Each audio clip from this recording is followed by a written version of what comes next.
यो भिडन्त केवल एउटा फाइट होइन, यो नेपालका एमएमए फ्यानहरूको सपना हो। अब रोड टु यूएफसीमा नेपाली फाइटर रविन्द्र दन्तको सामना हुने भएको छ अस्ट्रेलियाका खतरनाक फाइटर कासिप मडकसँग।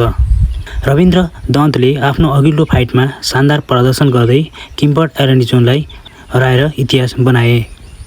उनी रोड टु यूएफसीमा जित निकाल्ने पहिलो नेपाली फाइटर बने। अर्कोतर्फ कासिप मडक पनि निकै खतरनाक फाइटर हुन्। उनको ग्राउन्ड गेम, सबमिसन स्किल अत्यन्तै बलियो मानिन्छ। उनले आफ्नो अघिल्लो फाइट आर्म ट्रायङ्गल चोकबाट जितेका थिए।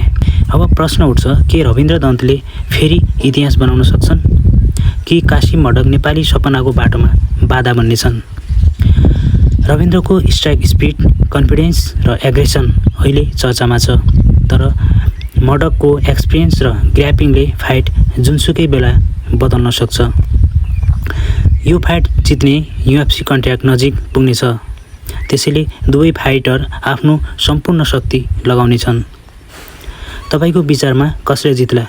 कमेन्टमा आफ्नो प्रिडिक्सन लेख्न नबिर्सनुहोला।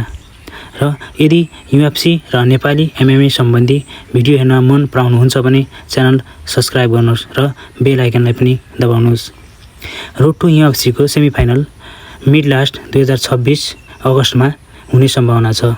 फिक्स डेट अफिसियल पेजमा पछि प्रस्तुत गर्ने।